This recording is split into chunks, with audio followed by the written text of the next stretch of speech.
Hey everybody, it's Aldo Gandhi, and I just want to let you know really quickly that our swag shop is reopened. DeepDishTees.com is where you go, and that's tees with T-E-E-S. Clever name, guys. They're the new home of our merchandise. You can get t-shirts, you can get caps, you can get coffee mugs, you can get hoodies, you can get all sorts of good stuff, and you'll help out the bar room with the purchase.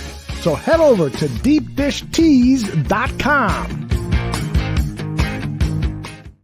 Some may find the following disturbing. Discretion is advised.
Here we go, Barflies. Welcome to the Barfly Tailgate Show. You already know it's done by Barflies for Barflies and all the other Bears fans out there. We have a special guest in the building today. Chris? Man. Chris? No, the barkeeper over here, man. What's going on, brother? Hey, man, it's always a pleasure to get up real super early and be on the show. I got no sleep at all. No, but seriously, it's great to be here with Chris. Chris and I were talking about for 15 minutes or so before the show ran, and it's outstanding. He's been doing a great job. And AC, this is also known as the AC Current Show. Oh, it is. So it is. It's always a pleasure. I know KB is going to be joining us in a little while, so it'll be nice talking a little bit of football with him. But why don't you go ahead and introduce our other guy here? Yeah, we got my boy C-Dub from across the pond down there, brother. What's going on, man? How was your week? The week wasn't too bad, mate. This usual ducking and diving and trying to stay alive. But no, everything's good on this side, mate. Looking forward to the show, and I'm blown away that I've actually finally got to speak to Aldo, and that was a complete surprise. So mate's a little bit like boing, but no, everything's good, mate. And let's get on with the show. Hey, yeah. We got somebody else in the wings here. You want to bring him in? Well, is he in there down there? I think he is. There he is. You ready, KB? What's going on, brother? Hey, had to switch the connection up. Now it works. Let's get it. So we had technical difficulties, but what's going on, Chris? You came in just in time what's for going an on, intro, mate? brother. You good? Got to get my coffee popping. I'm sorry. That's all good, man. If you want to go ahead and give a little introduction and tell us how your week was, what's going on with KB today. What's going on with KB? Let's see. We're in the Midwest out here. It went from 70 and sunny to a blistering 40. What? No, I don't think it's 40. 26 degrees out. Wow. It snowed yesterday. It's depressing. Hey, Kentucky weather's doing the same damn thing. I was grilling out last Sunday. I talked about it on the show, and then this Sunday it's like 29 degrees out there or something. I'm like, what in the hell y'all doing, man? Yeah, bro. I legit had shorts on and a tank top the other day, living my best life outside. You know what I'm saying? Walk outside 2 days ago. I'm like, is that snow on my car? What's What's going on here? I don't know when did this happen. Messed my life up for a good 2 days. But yeah. Other than that, man, I'm doing good, man. Like I said, I'm working the second day of my overtime. So last night was pretty fun. Got to hold a guy down for 30 minutes. So I'm glad I got my arm workout in for the day. Yeah. That's why we had to make sure we drink the coffee this morning. Hell yeah. Man, so first off, I want to say if you guys are barroom barflies, you probably already know that Brother Badge has stepped away from the barroom. He will truly be missed. He's kind of been a mentor to me because he was the producer when I first came on. He was behind the scenes and on screen trying to do 3 jobs at once, and it's very difficult. I'm learning now, but we're definitely gonna miss my brother Badge.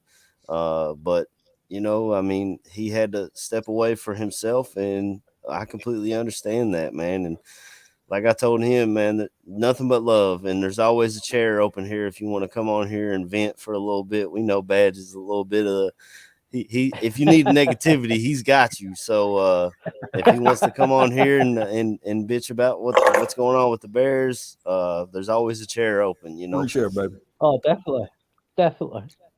Yeah, and if I can add, this is another reason why I hate Ryan Pace and Matt Nagy. They pissed off Badge so much that he said, "I don't want to come back for another year." Not a rebuilding year. I love my man Ryan Badgley. He has, what we did for 24 hours on our social media channel. We removed one of the R's from the word barroom on our logo and our Twitter handle page. And that was in honor of him because he's done so much to help the Barroom Network. And besides his talent on camera, behind the microphone, he also produced, as Aaron said.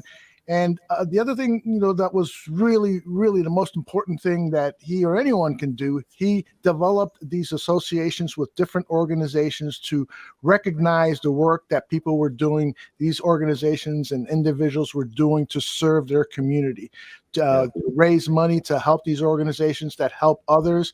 And he worked tirelessly at that. And here's a guy, who's got a family, he's working 40, 50, 60 hours a week sometimes.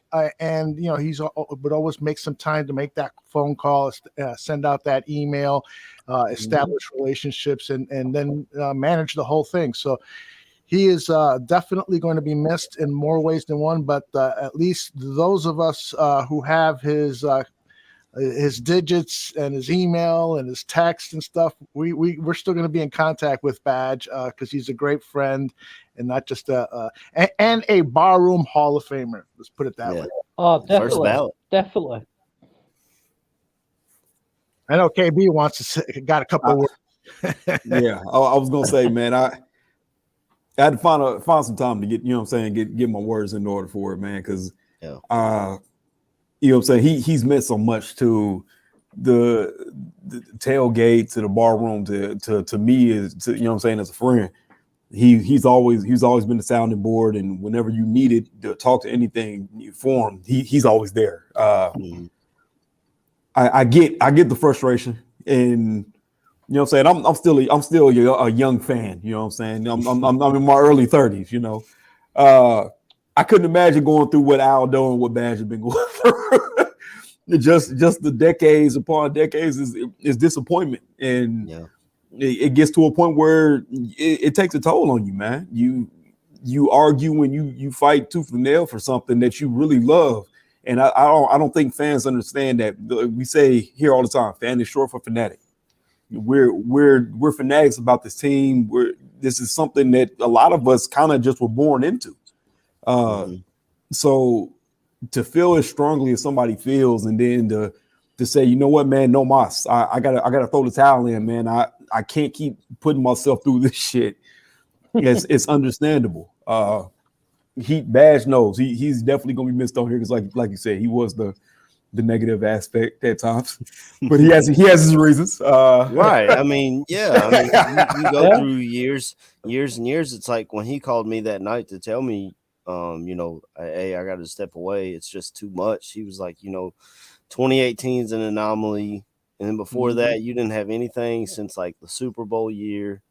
And then you didn't have nothing before that, before 85. So Right. it's very difficult to stick with a team through the highs and lows, and we got an awful lot of lows. And Right. I told him, I grew up a Bengals fan, and he's like, it's kind of the same thing. They have a singular owner who everyone says they don't care about winning, and they just, as long as they got butts in the seats, that's what matters. And he was like, yeah, but they've been to the Super Bowl more than we have. We've been around since 1920. So like that's unacceptable, really. And so that was I can understand why he had to step away. And we'll do our best to pull the rope over here and keep things in the up and up. And I was gonna say what Bash don't know is he gonna end up pulling that Tom Brady. He just don't know it yet. We gonna bring his ass back. Yeah. I got a question for Chris because as KB was just saying, we get so wrapped up with the Chicago Bears. I think everyone that's in the chat room, everyone that works at the bar room and is working on Bear stuff, we all feel that when there's a loss, it's like we're grumpy. And so I wanted to know from Chris, is that the same way over there too? Oh man, nearly after every loss, I just want to kick something and hit something, and it sort of stays me for about 3 or 4 days. Like if it's like a Sunday night game, or the last game on the Sunday night, and it's obviously I won't get to bed until about 5 o'clock in the morning, and then I get up to go to work, and it's like the hardest thing to do is to get up, go to work after watching a loss. So it stays with me for a long time. But I like to say a quick thing about Badge is that I just want to thank Badge for giving me the opportunity to actually come on the show in the first place. I'd watched the show for years, and obviously I've been a part of the chat room. And so, for some reason, Badge let me have a go, and I'll be eternally grateful for him for doing that. And I've been in contact with him, via Twitter, and he's just a living legend. He's such a nice guy, and we communicate on Twitter. And I'm going to come over to New York and see him. We're going to get to a Bears game when they're playing one of the New York teams this year. So it'll be surely missed, but I know we're all going to do him proud, and we'll do a good job for him. There you go. Excellent. All right, AC, where are we going now? Are you going to talk about some stuff? I want to go backstage a little while. People see enough of my face. But when you get a 4-hour show every week with Dan, so that's right. Oh my God, yes. Once you start talking about the mock draft, I'd like to pop in, run some of the highlights. I've got highlights of one of KB's guys, one of AC's guys, and I know Chris is going to present some players too. I'll do some quick research and see if we can find some video, and then I'd like to present my mock draft. So when we get to that, I'll be here backstage. Okay. All right. Cool. So I'm going to go on a little monologue here because what I'm seeing online, I'm seeing on Twitter, Facebook, Instagram, however Bears fans can talk, they're voicing their frustrations. And I get it. They're wondering, why didn't we go get Teron Armstead? He was only $15 million. Why didn't we try and trade for Tyreek Hill? Why didn't we do this? Why didn't we do that? I'm going to take a little quote from our nemesis up north, RELAX. Relax. Damn right. Chill out. If y'all look at our roster from last year, we had the oldest roster in the entire league, average age of our players. So if you didn't think that a new GM coming in was going to try and get younger, you're wrong. I mean, I don't know how else to say it. He's tearing it down, and he's going to build it up in his image. Now, if that comes with guys like my man Trevathan being gone, I'm a Kentucky fan. We don't have very many, we didn't have very many NFL guys. Now, Mark Stoops is putting them in pretty consistently, but Trevathan's gone. Goldman's gone. Mac trade. I mean, as soon as the Mac trade happened, I was like, well, might be a long year, might be a rebuild. You know what I'm saying? I mean, but he's trying to get younger. I mean, that's what it all comes down to. If you look at the people that he's brought in, they're all 1 to 2 year deals. Nobody over the age of 28. He's not throwing crazy money like the Jacksonville Jaguars. He's rebuilding this team, and he's looking, I think, to rebuild through the draft more than anything, which to me is smart. Last year during the Super Bowl, you saw two teams do it two completely different ways. You saw the Rams trade everything they had to get and win now. And then you saw the Bengals on the other side build through the draft. They drafted Burrow. They drafted Chase. They drafted Jonah Williams, their left tackle, T. Higgins, Tyler Boyd. All these dudes were draft guys. You know, people that they brought in that they've built up through the years and they've worked into their system. Yeah, they had a couple of free agents. Trey Hendricks on the defensive end. For some reason, they like Eli Apple. They brought him back again. We'll have to maybe touch on that later. I don't know what's going on there. He's scrappy. That's why they brought him back. Yeah, he's scrapping something. But but my point is in the overall, we need to relax and just be patient with Poles, because it might suck this year, but he's building for sustained success, not just let's go 9-8 this year, sneak into the playoffs. You know what I'm saying? Like we did. That's what they always. That's why they kept Nagy. He got to the playoffs twice. Well, 2018 was great. We won the division, but the other playoff win, we backed in, and we had an aging roster. We knew it. The offense wasn't working, and like I said, the defense was just old. I mean, those guys are up there. So you got to get younger and faster and build for sustained success rather than win now. We are not a win now team by no means. So even if we had a chance at Teron Armstead, he had a shot between South Beach where he doesn't have to pay taxes, or Chicago. I mean, I think that had something to do with Tyreek Hill as well. You know, he said they said, how hard was it for you to pick between the Jets and the Dolphins? He said the Jets. I don't know if y'all saw that. Yeah, I saw it. My man said it wasn't even on the damn play for him, was it? But I can't say I blame him. You playing South Beach or you playing in New York? I mean, right. But see, and you know, I kind of want to piggyback off of that too, because you know I missed out last week.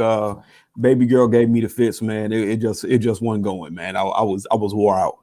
I want to reference something I seen from a follower I have on Twitter. One of my good follows, Ill Will. The Bears have actually signed a bunch of people. I don't know if fans realize this shit or if they even care, because like he said, it's nobody that anybody wanted. So you get the big names that are going left and right, popping off like popcorn. Boom, boom, boom. Somebody going here, somebody going there, trades here, trades there. Poles came out and said this from jump. And this is where the fanatic and people pop out, because you want to sign all these guys. I got a homeboy on Facebook who's a Giants fan. Every time somebody went loose, oh, we gotta sign this dude. We gotta get this dude. We gotta get this dude. I was just like, bro, y'all signing everybody, ain't you? He said, shit, you got to. Poles has to tear this down to the studs. Mm-hmm. It has to be tore down to the studs.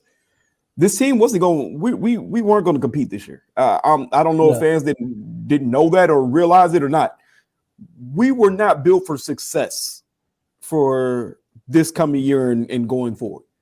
We were built for a GM who thought we were a quarterback away or a receiver away or we were a kicker away. Remember, we were a kicker away after the damn, what's his name again, bro? I don't even want to remember his name. That's how bad he was.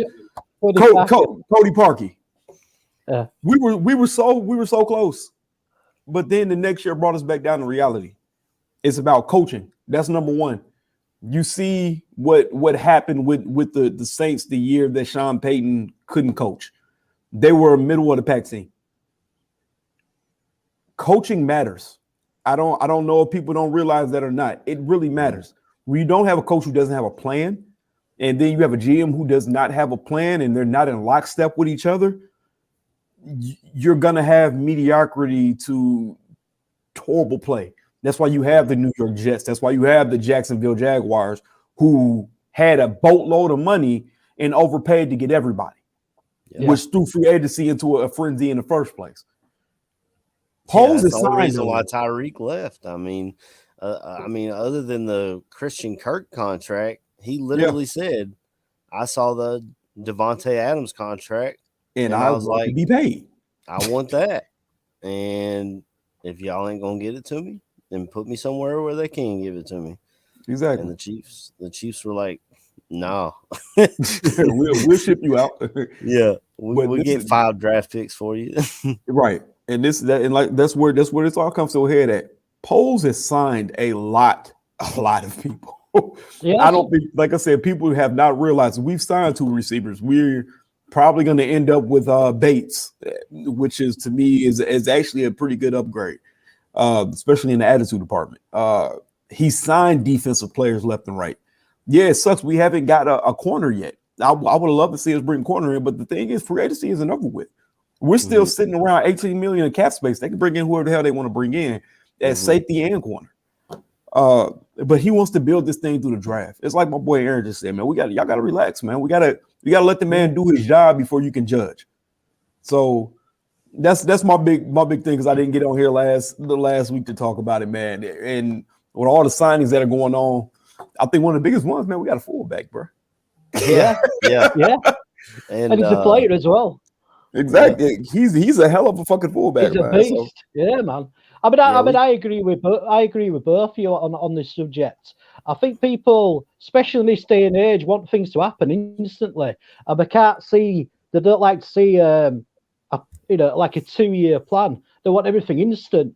And I think that's what they're doing now at the Bears is exactly what I'd do.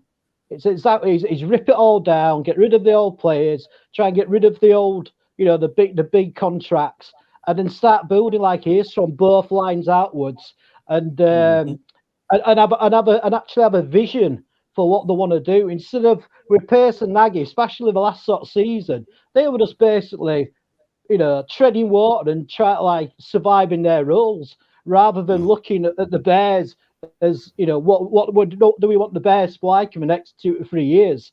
So I think that's what the difference is with the guys we've got in now. But it's like KB said, we've signed loads of players, and I'm sat here with a list in front of me, and we signed about easily over 10 players in free agency. And as you say, free agency hasn't even finished yet, and we've still got the draft. So I think people just need to sort of chill out, look at the bigger picture. Not everything is going to happen overnight. And also as well, what KBC said about coaching, I completely agree with. These guys that will come out of college aren't the finished article. They still need to learn new things, especially when they go up the level up to the NFL. So, I used to coach about 10 years ago, and coaching it's such a big thing about getting players to do the right technique and learning plays, and even no matter what sort of level you're playing at, it's all relevant. So, I'm completely on board what you two guys are saying. Yeah, and the same people who are complaining that we didn't sign Teron Armstead would be the same ones that if we had signed him and he got hurt mid-year, they would tear Poles apart. Oh, yeah. If he ended up on IR week 8, they'd say, you signed this guy on left tackle, now he's hurt, and we're stuck in the same position we were in, and we got $15 million sitting on the bench. Those would be the same exact people. I want to say happy birthday to Matthew Frocheesy. I saw that on there. Happy birthday, Frocheesy. Yeah, happy birthday, Matt. Actually, we're having my son's birthday party today after I get off the show, 1:00. Hey, turn up. Happy birthday, little man. He's an April Fool's baby. He turns 11 on the 1st. And so I got that going on today after the show. Yeah. There you go.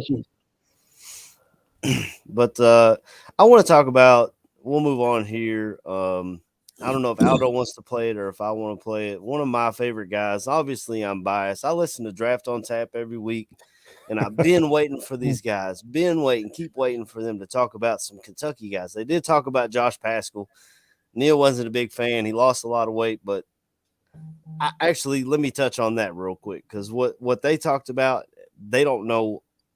Me as a Kentucky fan, I feel like I know these players a little more than someone who's just watching the tape. Talk about it. Talk about it, AC. Talk about it, AC. Josh Pascal was brought in to be an edge rusher, and we went to he was a 4-3 defensive end, but he was a little small. So they changed the defense almost completely, went to a 3-4 because they brought in a guy named Marquand McCall to play the nose tackle who's coming out in the draft this year. So they tried to move him to outside linebacker so he fit a little better when he was losing weight. Then he got cancer in his foot. He had to have surgery to have the cancer removed in his foot. So he built back from that last year playing on our defensive end, and he makes plays. He's always getting, like the Khalil Mack thing, double, triple team, held every play. That was Josh Pascal last year. If you will go back and watch, I don't know if I'm sure Draft on Tap won't go back to it, but the Florida game, he actually had a blocked field goal that kind of won the game for us. So he does a little bit of everything. I don't know if he fits specifically with the Bears, but I think he'll be a better pro than what it seemed like Neil thought. I think Danny liked him quite a bit. But Neil wasn't a big fan of his because of the weight loss, and I feel like his cancer had a little bit to do with that. Trying to build back from that. It's very difficult as a player. But the guy I want to talk about is hold on. Before we hit that real quick, let me ask this because I've seen on Twitter somebody actually thought that Pascal can be a very good 3-tech, man. How you feel about that? If he put on some weight, I could see him at 3-tech. I think that was something that either Danny or Neil had said was moving him into a 3 technique because he's got all the pass rush skills that you want to see. He's got good punch. He's got good arm length. I was watching the combine this year, and they had I don't remember what they called it, the loop drill or something, where it kind of shows the defensive end and how they turn the corner, how they make the edge.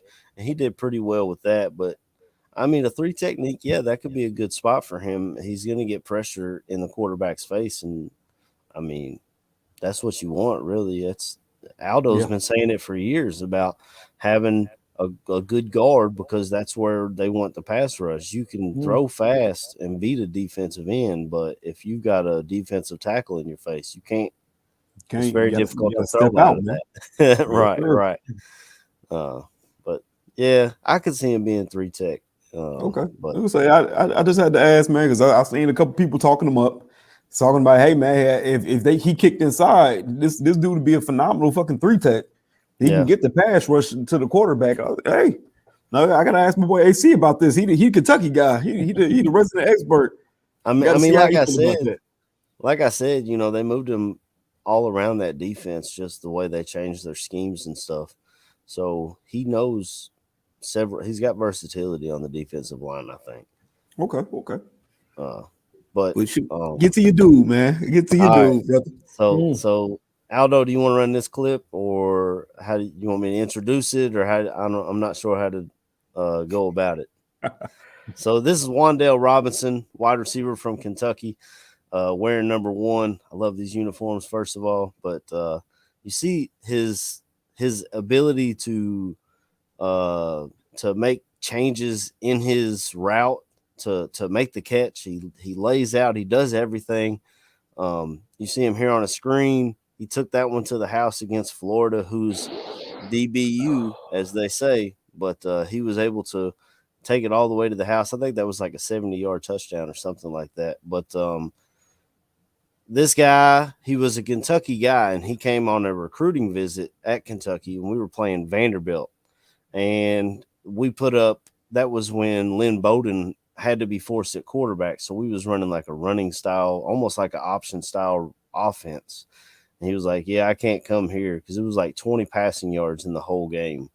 So he went to Nebraska for a year or two, and they actually had him playing running back. You see here the edge of the end around. He has that ability to run the ball, catch the ball, do all the he did kick return, punt return for us. This dude, you talk about a guy who does everything. That's Wan'dale Robinson. He can do it all.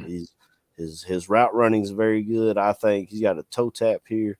But my point was, he went to Nebraska, played running back, and then decided to come back to Kentucky for one more year. Liam Cohen, who is now the Rams offensive coordinator, they called him back up to the big leagues. We lost him, unfortunately, but we went and got a San Francisco 49ers quarterback coach to be our OC now. But Liam Cohen called him. He said, look, you would be my Cooper Kupp in this offense. You will get production in this offense. We will force the ball to you. And so that's what they did. And he came out here, he balled out. I think he had 1,000 or 1,200 yards. Like I said, he returns punts, returns kicks. You can put him on the end around. You can do, he's a little chess piece, man. You can move him around, do whatever you want with him. The only downfall that I saw, I thought he was about 5'10", but when he went to the combine, he measured in at 5'8". So he's a little bit shorter, but I mean, look what we did with Jakeem Grant last year. If you want a player like that, or Tariq Cohen in his heyday before he tore his ACL, you could do those kinds of things with Wan'dale Robinson. So that this could be a player that I would love to see with the Chicago Bears, obviously. But I'm biased. What do you guys think about my guy Wan'dale? What sort of round has he been projected to go in the AC? Well, he was projected, I think, in the second or third round, and then I think his size may have dropped him a little bit. But this is also with the Tyreek trade and the Adams trade, that just put two wide receiver needy teams back in front of us with 2 draft picks in the first round. So those guys that are projected to later rounds might not be there because of how the board's going to fall. You know, if you get a run on wide receiver, it's just like last year when we had was it last year we drafted Tevin? When you start getting a run on offensive tackle, you want your guy. You got to go get your guy. So I don't know how it's going to play out, but I would love to have Wan'dale, honestly. What I was going to say, man, I know you mentioned the Jakeem Grant and Tariq Hills. I said Tariq Cohen's. What I do see is honestly a Tariq Hill. You see the start and the stop. You see the end arounds. This dude's a weapon. He can be used in any position on the field on offense, man. You can throw him at running back, have him do the Deebo Samuel thing. I was a little taken aback by the size because I did think he was about 5'10". But still at 5'8", you deploy this dude everywhere you want to. You want to put him in the slot and have him do an end around. You know, you running a hurry up offense. You throw him in the backfield and let him do a little bit of running back. You get the ball in his hand because he's a playmaker and he's a home run hitter. He can get the ball at any point on the field and take it to the house.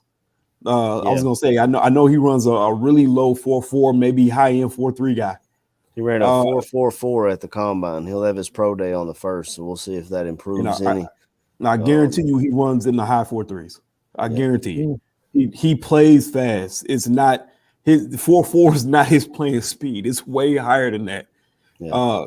The kid can play anywhere. Like I said, I love him. I watched some of his tape. The start and the stop is one of my big things. I think you get him with a good coach, a good wide receiver coach, like somebody like Tyke. You get him to get these routes down. If he becomes anything of a route runner, you know what I'm saying, and makes it polished, you know what I'm saying, get it like on a Darnell Mooney level, he's gonna be special. He will be special because you're not gonna keep up with him. Yeah, he gets to the top of a route and he stems it and he breaks whatever way he wants to break it. You're gonna have about 5 or 6 yards of separation in between you, and if he can get upfield, he's gonna make you miss. He's that good of a prospect. So I really like him. You mentioned you mentioned Deebo Samuel. Mel Kiper Jr. said that's what he reminds him of as a kind of a smaller.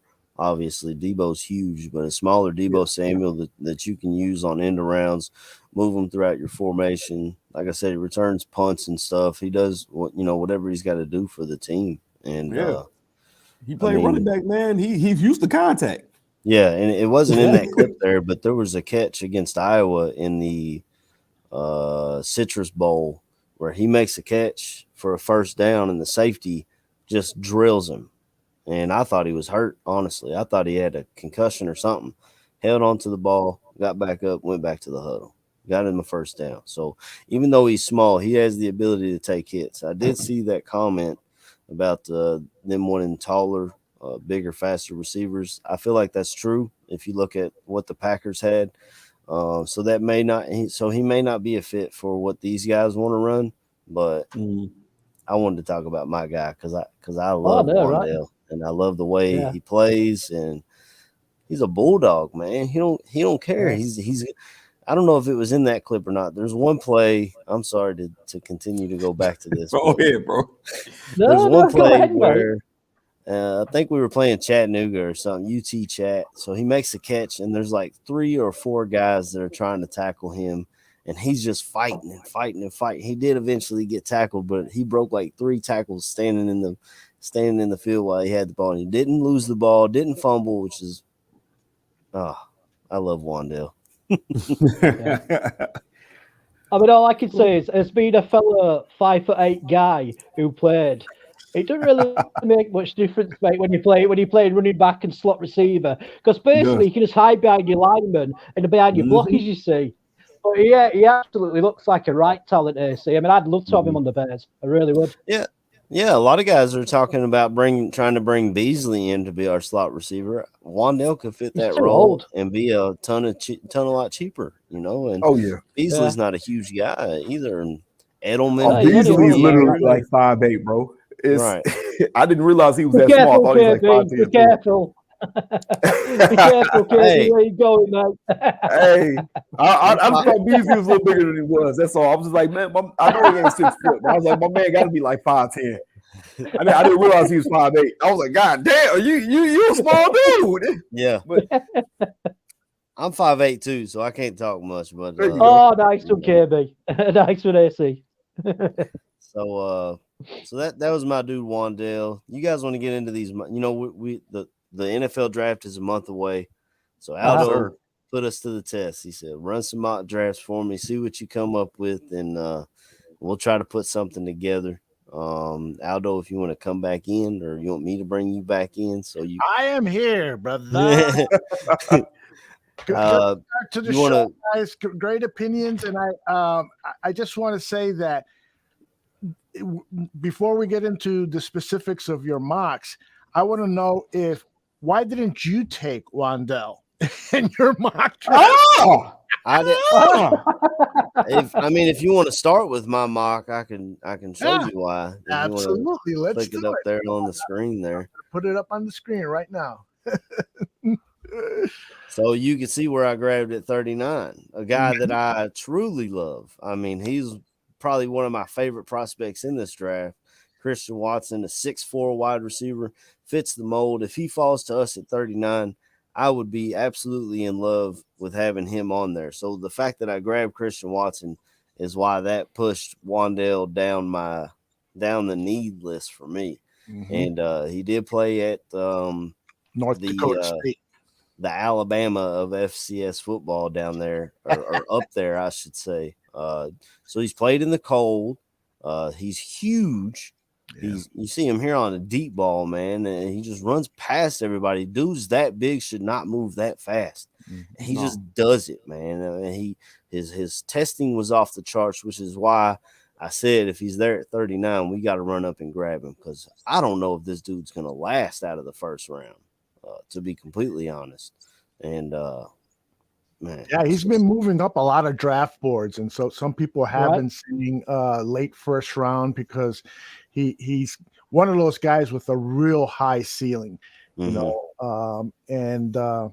So he's a special guy. I know some people are saying, Packers already have an eye on him, just because he's wearing green and gold. Like I think it was Danny said that this past week. Doesn't mean he's going to the Packers. Look at him out of the backfield. On the end around. Oh shit! I didn't even know he did. Look at that. I'm learning things right now. He was lined up in the backfield on this play, and look at how he puts the ball in his left hand away from the defender. He could tuck it up a little higher.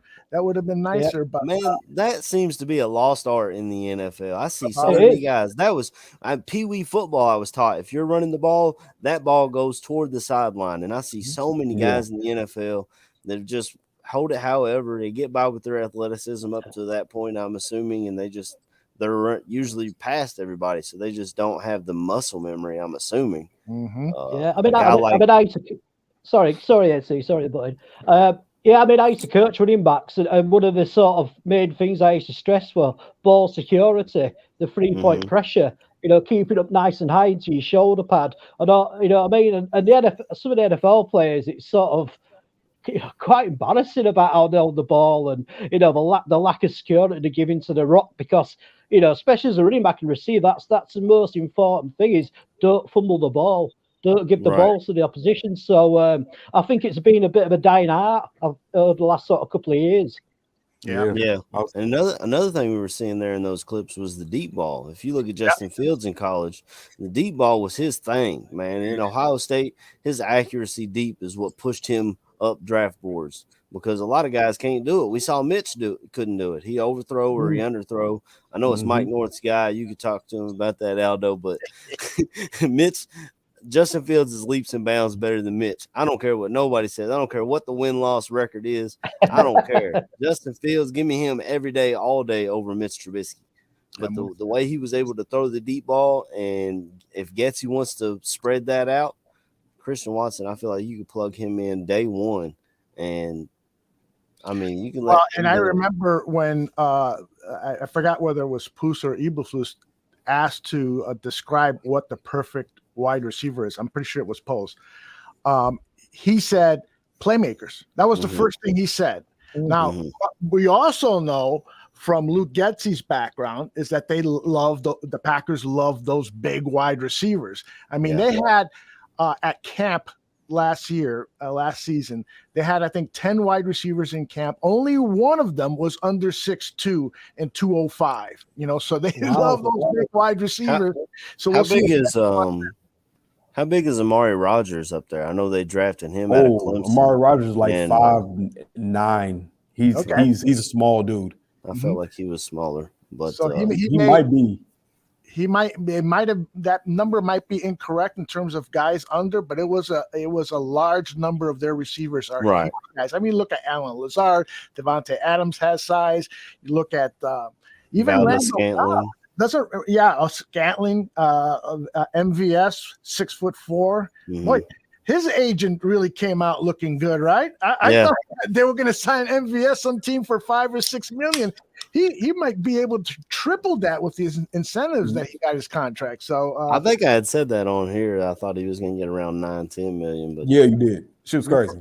You were right. I thought that as the market went on, it would become a cheaper and cheaper price for him. That's usually how it goes, but not this year, man. I don't know what free agent frenzy, man. I don't know. Adeptus said that earlier in the chat that they're overpaying for a lot of these free agents, and I think wide receiver is one possible position, especially with it being so deep in the draft. But let's get back to your mock there, AC. Okay, so round 2 here. DeMarvin Leal out of Texas A&M. I listened to Draft on Tap last week, and the guest that we had on, Damian something, he had us grabbing Tariq Woolen, and he was there for me. But this guy, I looked at his profile on the draftnetwork.com. This is where we're getting our drafts from, in case anybody didn't know. And they talked about him playing that 3 technique, and we already tried to pay a 3 technique, $13 million. So I feel like this is a very important position for Eberflus, and played in SEC, big time college. You see him breaking through the line. In Tennessee, for all their faults, they've always got good offensive linemen. That's one thing Tennessee will have is an O-line. So you see him able to break through, and he played in the SEC West even. So he's playing against your Alabamas, your Arkansas, your Auburns, great teams in the SEC West, and he's able to break through the line. You see his arm size, 33 1/4. So if you got a tackle, you want a guy with 33-inch arms. So for a guy to go against that tackle, I feel like it should be a thing you're looking at to have, 33 at least inch arms, because you don't want to get beat because your arms are too short. You know what I'm saying? Right. And this replay here, it shows his athleticism. He's the pass is going to be blocked. He runs out of that 3-tech and picks up the ball on an interception and runs. He made my man miss. Oh, he's a defensive lineman. It's all the way he's running with the ball. Pretty impressive. Yeah, I like this pick. Because I agree with you. This guy, he played every position on the defensive line. So he played defensive end. He played the 3-tech on both sides of the ball. So he could develop into a real high quality 3-tech. He's got that athleticism. He's got that versatility. He's an interesting pick. As I was researching him after I saw your mock, I said, man, this guy's good. Yeah. I hadn't. Usually, I don't see him down at that level when I'm doing my mock drafts. I'm like Barlissimo. I've probably done 100 mock drafts already, but and I hardly ever see the guy there. Honestly, I hardly ever see him there. So when I saw him there that time, I was like, well, shit, let's grab him and plug him into that 3 technique. Like I said, it was a tough decision between him and Woolen because I like Woolen a lot. Big guy, athletic, 6'4". Used to play wide receiver, got converted to corner. So if we went with either of those guys, I'd be happy. But I really like the way this guy is. And like I said, I think that this position is very important to Eberflus. And they talked about having 8 guys in rotation on that defensive line. So, I mean, you got to have the position. You know what I'm saying? So, and I feel like it's going to be a big position for them. So that's why I grabbed him. And then in the 3rd round, I grabbed a Kentucky guy. How about that? Hey, my boy Darian. Yeah, my boy Darian Kennard down there. He played right tackle at Kentucky for 3 years.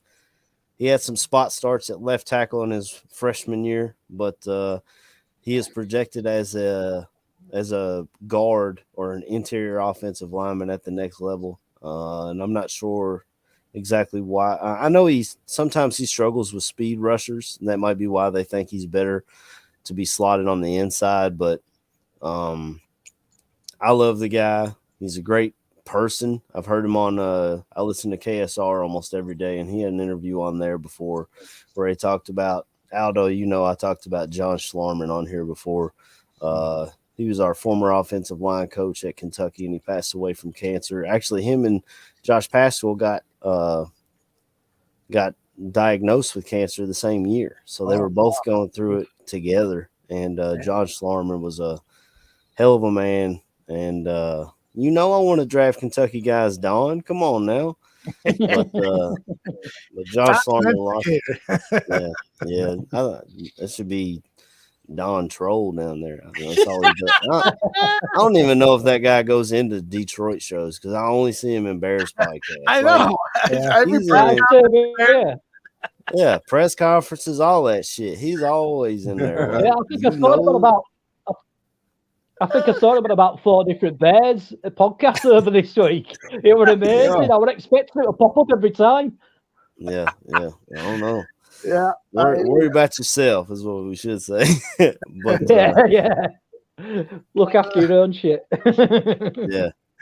You guys want to move on to KB's mock? Yeah, let's see what KB got over here. This is a surprise to me. I haven't even looked at it yet.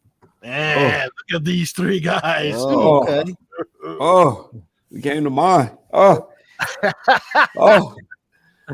anyway, man, yeah. Let me get into it, man. At the 39th pick, because you know what I'm saying, we're broke around here. We don't pay for the trade backs. I got Tyler Smith, man. Kid played left tackle for Tulsa, man. Decent size. Am I froze? What happened? You're good. Oh, okay, we're good. Okay. I was gonna say we've been doing so good. All right, yeah, but say big kid, man. Stands at about 6'4", maybe 6'5". Yeah, 6'5" on the page here. Played for Tulsa, man. He has power. He's really good on his feet. Really good with the punch, man. He walls people off. This is my pick for if you're not sure about what you're gonna do with Tevin Jenkins. If you need another big guy with an attitude out there, you put this kid in at left tackle and you put Tevin Jenkins on the right side. You got your tackles for the next 10 years. He's like I said, he's big, he's mean, he's really good on his feet. I do know he gets a little over. That. He's a little rambunctious sometimes with his hands to get him in trouble a little bit. But the kid played a phenomenal game against Cincinnati. Yeah. He played what he does to the defensive end there. I put up the D. Yeah. he moved him out of the picture. Take it out of here. We don't want you there. And if you're looking for the attitude adjustment this year on the O-line, which is what we're starting to see, like I said, we're going to more than likely end up with Bates. You're looking for dudes who are mean inside. You're looking for dudes who are mean all over the place. This kid, he is looking for contact. He wants to sit you down. He wants to move you. And I saw him there. I saw him there at 39. Man, to me, that's a hell of a pick. Yeah. That's an anchor. That's somebody you can get behind and say, okay, this is my starting left tackle for the next 10 years. I'll look at him pulling too. Yeah. Exactly. Isn't that awesome? Look at him go. Say he can move, man. Like I say, he's a big angry kid. I love it. I seen that tape. I couldn't help but be excited about this. That was my first guy, man. Like I said, I'm real. I like this kid. At first, I didn't see much of him. I had been looking up at some of the tackles in the draft just to see who's actually projected to be a tackle. And just look at his size. Yeah. It's not like he's not the Evan Neals of the world. You know, Evan Neal, when he weighed in at the combine, the kid looked like an Adonis. He's 300 plus pounds, and it's like, bro, where's the fat? Right. This is a thick dude. This is a thick dude. He been eating some cornbread. You feel me? My man, he's big and powerful, dog. So I fell in love with this kid once I started seeing some of his tape and seeing some of the things he could do. He got 34-inch arms too, so definitely look at that. He's huge, bro. The one knock that might take him a little while to correct is his hand usage. Yeah. And I actually got that report from this video. The guy, I apologize, I don't have his name written down, but he was saying that this his hands tend to get outside, and even on this block, which is you see the great athleticism on his part to get out to the second level and block off the DB, but nonetheless, his hand placement, see right there, it's outside. And you want those hands inside, even though that, and there's a couple of other clips in his long video. It's about 30 minutes long, where Tyler's hands would get inside, too far outside as opposed to being inside. Something that's easily correctable, but it takes a lot of muscle memory to correct those kind of bad habits. But you're absolutely right. Both of you guys, AC and Ryan, the guys that you picked, like if I could get the offensive lineman that KB picked and the defensive lineman that AC picked in the second round, we're cooking, baby. Yeah. Right. Just solidified the line of scrimmage with two excellent picks. Those are great picks, guys. Yeah. All right, let's get back to your graphic here. Let's see. There it is. George. Of course. This is my draft day crush right now. George Pickens. What can you say about the kid? It was hurt last year, so we didn't get to see all the greatness. But 6'3", kid's a freaking track star, runs a low 4.4. You want to talk about somebody blocking? Look, if you get this kid and Mooney on the outside, look at this, the high point. Yeah, and the ability to go up and get the ball, it's mine. The 50-50 balls are mine. This kid has an attitude about him that you can't coach. There's no coaching this. Yeah. To see what he does to defenders when he comes off the line, he has the moves. He can run the routes. He's more than just a deep threat. And then he's nimble enough to make these cuts, make these breaks. Man, to see him and Mooney lining up on the outside, stars. You feel me? He's fast enough. He's big enough. I see all these people saying we should trade all our picks for DK.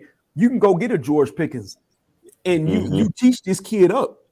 He can be just as good as a DK Metcalf. Listen, in the championship, this is the play I was talking about. Man, I love that. He lays out for it. He wants the ball. This kid wants to be a star. You know what I'm saying? I know you can say that about anybody in the league who wants to play football. Somebody wants to be a star. This kid wants to be a star. Like I said, and the blocking.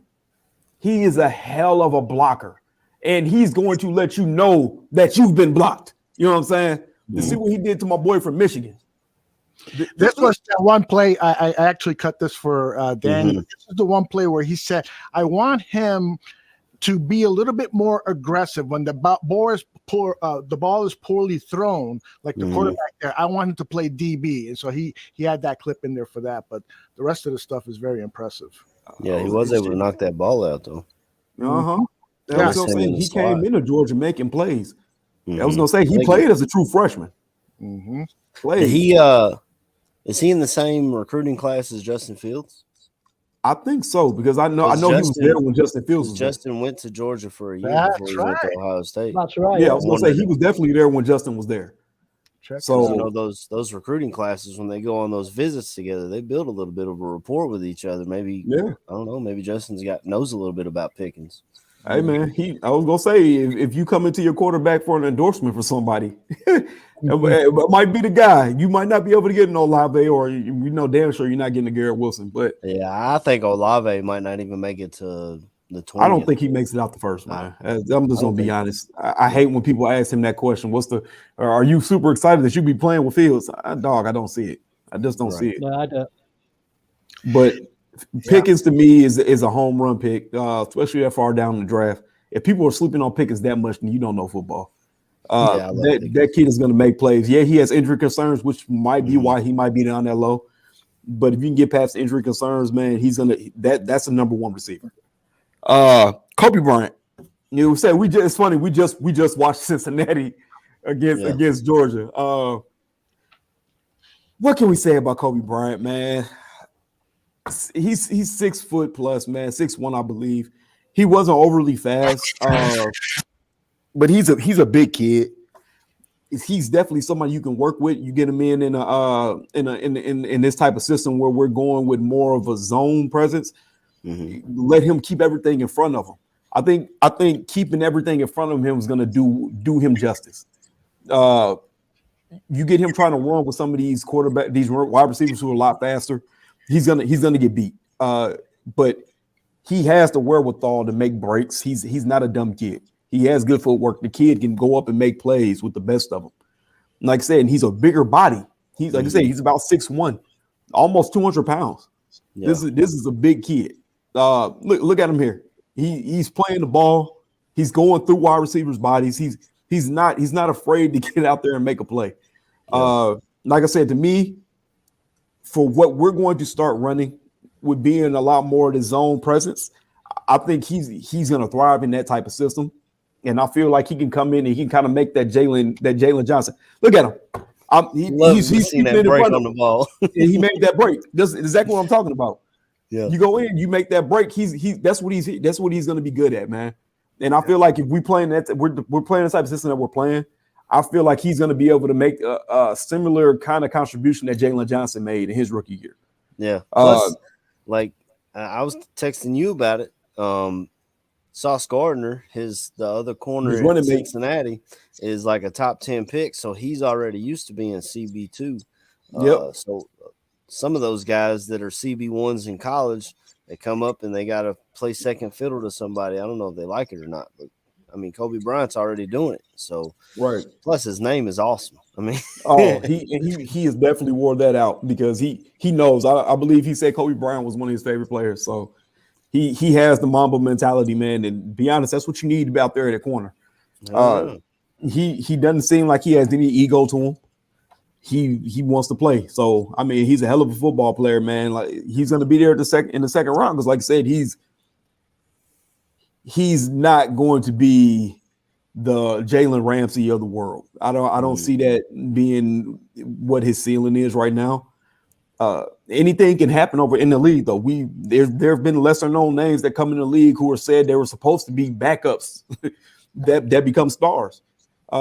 Potentially, he has potential to be anything he wants. That size, those type of instincts, he can be as great as he wants to be. Yeah. But that's why I said I feel like in this system that we're going to be running, this cover 2 defense, this Tampa 2, he can make that similar impact that Jalen Johnson made, where folks are just like, oh, this kid's a lot better than what we thought. Maybe we shouldn't be trying to pick on him. Yeah, I mean, speaking of the defense, man, Eberflus has already called in Peanut Tillman to come in and talk to the guys. Yeah, I don't want to take away from our mock drafts here, but I fucking love that move. Call these. To me, he can. If you want to look at a play style, if you get this kid punching at the ball, bro, he's about the same size as Peanut, bro. He's a bigger physical corner. He can do that. He can be that for you. So those are my three guys, man. And all three of them to me, you can pencil them in as starters. Yeah, I like that draft. You got a starter at tackle, you got a starter wide receiver, and you got a number 2 at CB. So it's mine, man. I like Pickens a lot, because I grabbed Christian Watson, but Pickens is one of the guys that are on my list. Watson was gone when I picked. I really like. Yeah. So I like Watson. That like I say, he's an athletic freak, man. That is a hell of a player, and I believe he is going to be special. I just hope that the Packers don't pick him. What do you think, Chris? You getting a boner over there? Always, mate. I just get a boner when you guys are on TV, so I don't know what you're about. I must admit, I got completely sidetracked yesterday, so I hadn't managed to, do this official. But I can call out. I'll give you sort of three names what I sort of like in the second and third round. Cool. The first one is Travis Jones, the defensive lineman from UConn. I think he could be a really good player for the Bears. He's got really good speed and heavy hands, and I think he's a player, man. I think he could really play in that scheme well. The second one is David Bell, the receiver from Purdue. I know that he's testing it go particularly that well with his speed, but I think he's just got that ability.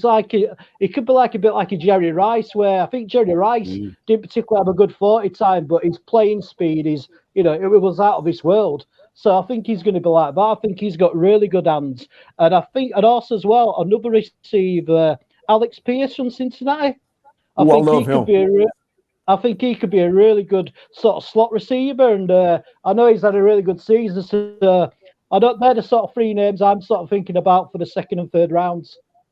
Alex Pierce is a guy that I tweeted at Draft on Tap about, because I'd love to see them break down some tape. I didn't see a ton of Cincinnati other than the playoff games. Yeah, even though they're so close. But he's a 6'3" dude, and I think he's from the Chicago area actually. Yeah, originally. All right. So it's definitely a guy that I like as well. Maybe in that third round or something.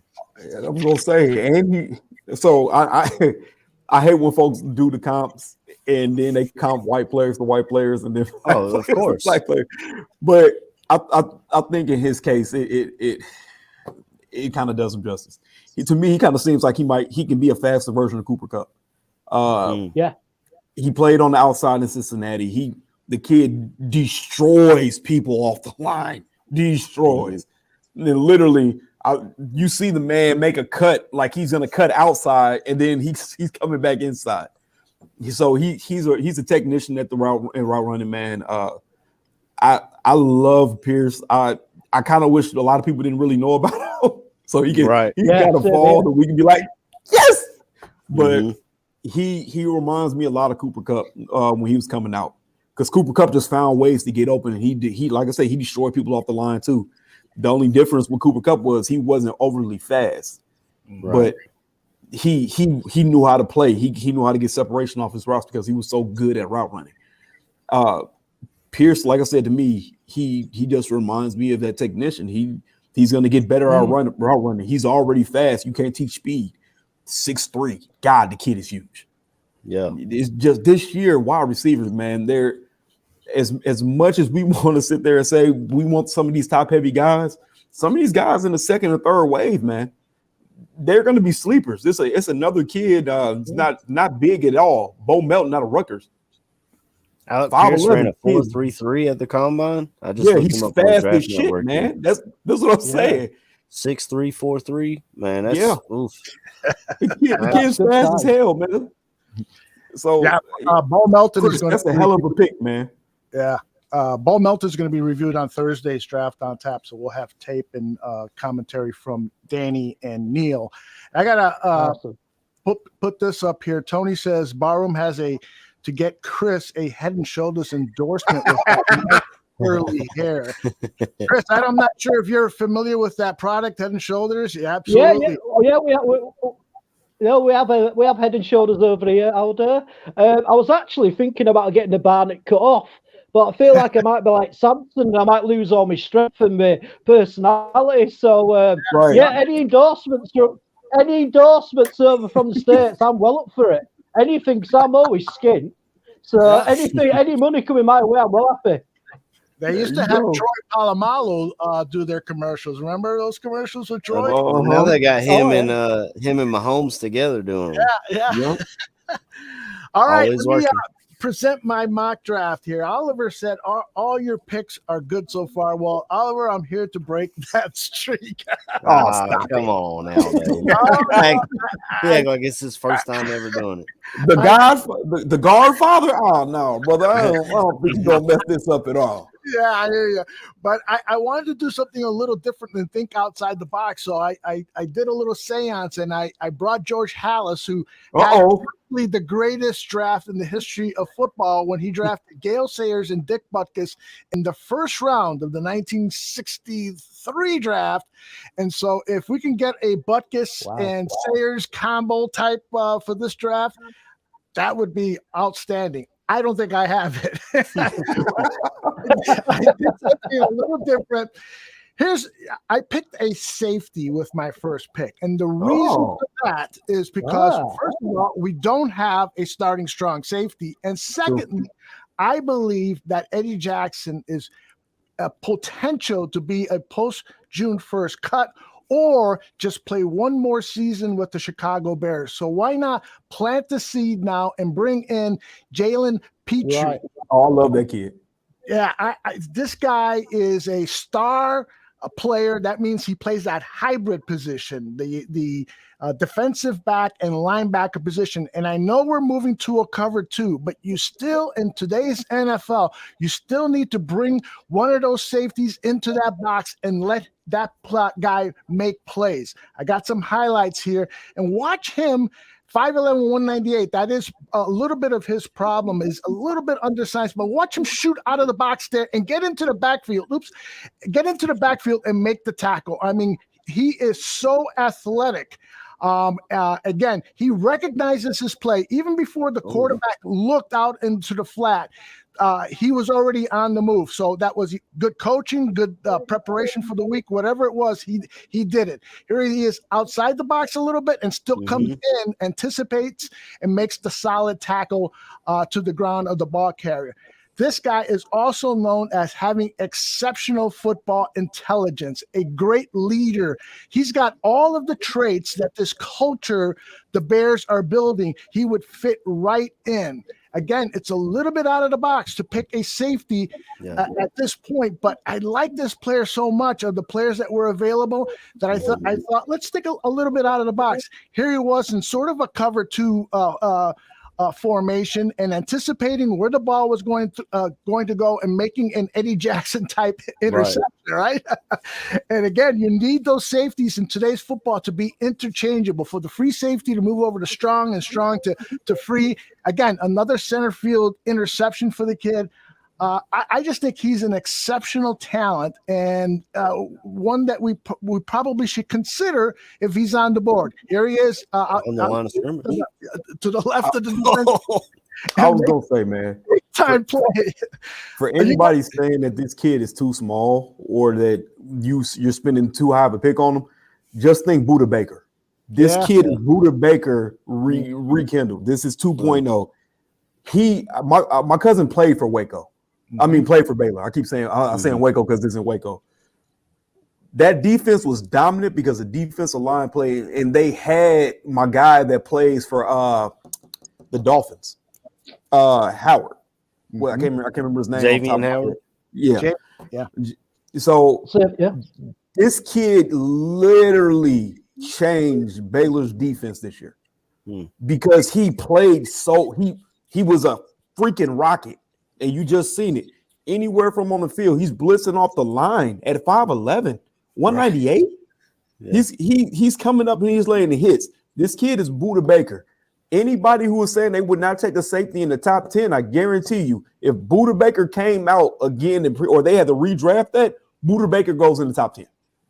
That's all I'm saying.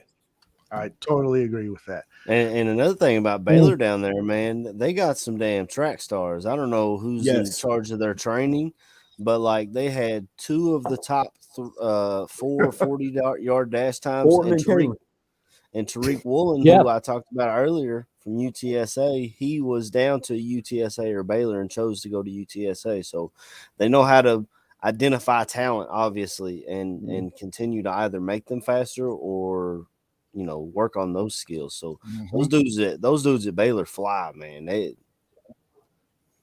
They do. And I got to tell you, I was nervous about presenting that guy as a pick because I figured KB and AC were going to go, yeah, you crazy, a safety with the 30, get out of here. Get I out. mean, I feel like they have more needs. The one that's going to be kind to me, but Chris hasn't said a word yet, so I don't know if he likes that pick.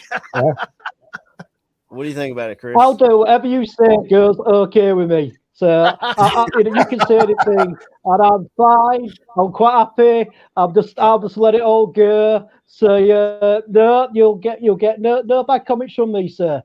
He's the opposite of my wife. I did. Same. I did see you traded down for that though. Yes. So you picked up some extra picks and was able to grab him. Exactly. This is the Pro Football Focus, and so they do grading. So I traded with the Vikings. They called and said, "Hey, give us, the Colts."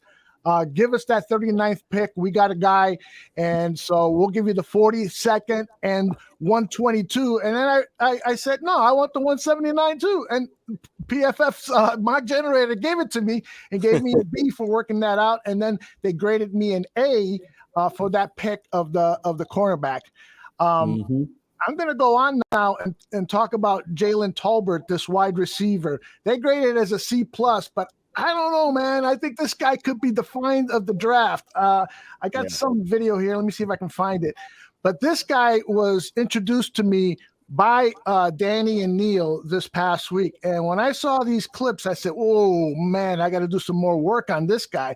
This guy is a stud. Look at him on press coverage here and just make an outstanding move to get some space and then makes this beautiful one-handed catch. I mean, this is the type of playmaking skills that the Bears need. And yes, and you're going to watch on almost all of these clips, the Tennessee defensive back had his hands all over him. Just I can't guard you, man. So I'm going to have to cheat. So this is Danny again asked me to pick these highlights. So he said, look at this on a 4th down and 6 in their own territory. I mean, in just outside field goal range. He makes the catch and then gets the yak, the yards after catch. Look at that little move right there. And then he's held again. And he makes the Hey, they were at Tennessee. Hell no, that ain't getting called. Hell no. I just from the reports that I read he's got a great head on his shoulder, another locker room leader type of guy.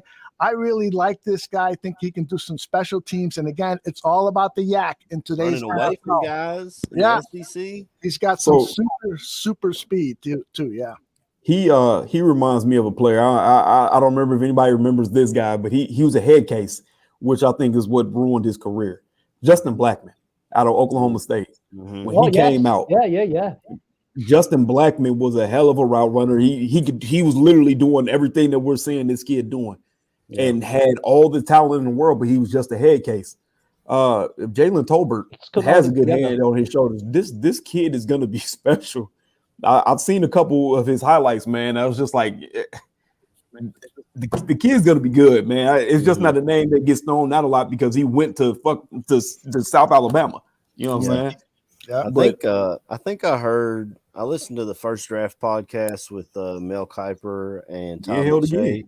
And I think they talked about this guy. He's the all-time leader at South Alabama in receiving yards or something like that. So, like, this dude's it's not like setting records at USC or anything, but he's setting records at his level. And obviously the level of play in the NFL is going to be a step up, but it sure looks like a good pick to me. Yeah. Size is No, please go ahead, Chris. I just wanted to know how come he's got such a low grade. What's been the factors? What's give him a C-? Is it just due to the opposition he's played against, or is it something else? Or because C minus as a grade is pretty poor. Yeah, I think Pro Football Focus, how they weigh their grades is based on need, based on players available. It's the C plus is not a grade on the player; it's a grade on the pick and the circumstances involved in it. They do right. Get you. A couple of people, Herney said that they like Tolbert, but he's small, and I agree. You know, he's 6 feet, close to 6'1", I believe. But yeah, you'd like a bigger receiver, but again, it's all about playmakers, man. And yeah, I would love to have a wide receiver who's 6'3", 6'4", runs a 4.4, and and is an outstanding blocker. And that's not what Tolbert is, but he's a yak guy. Just get the ball in his hands, and he's gonna go. Let him go. I wonder if, looking at his tape there, I know he's a couple inches taller, but is he like a clone of Mooney? Is he like the same type of player? So they might look elsewhere to try and pair with Mooney. You know what I'm saying? Yeah, I do know what you're saying. Yeah, good point. I don't know if you guys are old enough to remember Dan Marino and the Smurfs. You know, he had Duper. What was the other guy's name? Clayton. There you go. Clayton. My boy Chris with the clutchness. I love it. I'm a 1980s guy. I love it. Great receivers, undersized, but they're playmakers, guys that really get the job done. So, I would love a bigger receiver, but if they're not available, you got to make do with what you want. Now, again, this is a mock, so I'm just throwing scenarios out here, and I think a lot of people make good points, that maybe there's somebody else available. I'm picking a Petrie too high and so forth. I read some of those comments. All very valid comments. And then for my last pick here in the third round, I actually made another trade. And this one, the trade was graded fairly well, a B. The Vikings said they wanted my 71st overall pick. In exchange, I got a 77, and I got a pick in the 5th round and the 6th round. We know that Poles wants to develop more, get more draft picks and develop the draft. And so if you can move down, now this is around the part of the draft that I think that you start in some positions seeing a very heavy drop-off. For instance, the offensive line. So I think there's a lot of really good offensive linemen out here, but when you get down to past the 3rd round or so, I think they're all pretty much developmental picks, that they're not – the likelihood of them unseating a starter is highly unlikely. And the perfect guy example here is Zach Tom. Zach Tom, see how he was graded D-, and I think perhaps, they saw other need players, Pro Football Focus saw other need players that would have been a better fit. But their own website, their scouting report on Zach Tom is very, very good. And the guys at Draft on Tap had me pick some place for him. Here he is at the left tackle position, and he just does a great job of walling off the defender and allowing the running back to pick up positive yards. He's got great balance. He's another student of the game, great attitude. The one thing that a lot of scouts are saying is that he's not going to play left tackle in the NFL. But you still, like Cody Whitehair played left tackle at Kansas. And then moved inside. So he's to me, that just gives him more experience, more potential flexibility. If your left tackle does get hurt and you need somebody to get in there in a pinch, this guy has seen plenty of snaps at it. Look at the power here, driving the defensive lineman back and creating the hole for the running back. I just love his technique, his balance, he seems like he knows what he's doing out there. Zach Tom, maybe not, according to Pro Football Focus, maybe not the best pick I could have made at that position, but I still think he's a good player. And remember, we got Lucas Patrick at the center position signed for just 2 years. So maybe he moves down after 2 years, and then Patrick becomes the starting center. But he could provide lots of flexibility right now at center and at guard primarily, and then in a pinch go out there and play left tackle if necessary. I was gonna say real quick, is Zach Tom the kid that they had play at tackle and then they moved him in for a year to play center? Yes, that's Okay. it. Because I was gonna say, I remember it was Wake Forest. It was one of like the odd schools in the ACC. It's bad that I called them an odd school, but it was one of the odd name schools to me. And I just remember somebody talking about an old lineman that was so versatile that he played at tackle for a year, and then they needed a center and they kicked him inside. Or it was either they needed a tackle, needed a center, or they had a center and needed a tackle. It was one or the other that he did. I think that's Zach Tom. And take a look at the awareness here. So he engages at the line of scrimmage. He's got his head on a swivel. So when he sees the outside guy comes in, he switches off. Oh, yeah. I mean, that's just smart football, smart awareness. Now they eventually got the sack, but it's not his fault. Yeah, I was gonna say not off the strength of what he was doing there. Yeah, exactly. So those are my picks. I created some more draft picks, but I really like what you guys did addressing the positions of need. And if I can get that defensive lineman that you brought up, AC, and the offensive lineman, Ryan, that you brought up, man, that would be nice. Tyler Smith and what's his name? DeMarvin Leo. Yeah. I love those guys. I love it when people do mock drafts and tell me find video on these guys, because and then I get to really study them and say, oh, this is nice. Oh, this is good. So keep it coming, guys. Yeah, I love those guys. Sorry, AC. I was just thinking, are we all sort of thinking that Jenkins might get moved to right tackle instead of playing left tackle? Well, I doubt he'll ever see any snaps at left tackle. But I'm sorry, you're talking about the draft pick that I just mentioned, Zach? No, I was just talking about Trevor Jenkins, who we drafted last year. I was just wondering, do you actually see him playing on the left, or do you think they're going to move into the right side of the line? I got to tell you, again, doing more research over the weekend, his arms are so short that it's kind of alarming that they would have immediately drafted him and then put him in as the starter with those short arms and not having a lot of snaps at left tackle. That to me just sounds like you're doing the guy a disservice. Tevin Jenkins, to me, could be a Pro Bowl guard and his second or third complete season of the league, because he's got all those skills to play guard. Yeah. He could also play right tackle. Tell him, what to do in terms of the techniques that he's got to learn and so forth, and be that run blocking right tackle. But to me, he's got the tools to be an outstanding guard in this league, and I wouldn't be at all surprised if that's the position they put him in this year.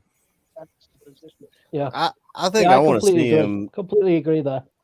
I want to see him at left tackle more. I mean, we only got a partial season last year, and I wasn't a big fan of our offensive line coach Juan Castillo, because I didn't really see improvement on our offensive line.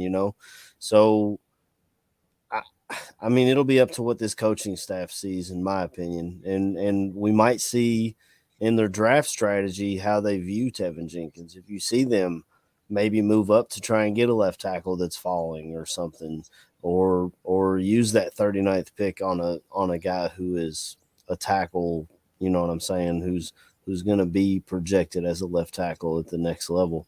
But I wouldn't mind seeing Tevin a little bit more. And someone else said Borum. I'd like to see a little bit more of Borum. Just see what we have already. I mean, I don't think we saw enough last year. Yeah, I think he was a big surprise. Picked in the 5th round. I don't think there were a lot of high expectations for him. And he got forced in there because of the injury problems, and the dude held his own. He really impressed the heck out of me, particularly because Danny was not a big fan. And so I kind of, took his word on that and didn't have any expectations for him at all. But the dude came in and played really well. Now, there is one thing in defense of Danny.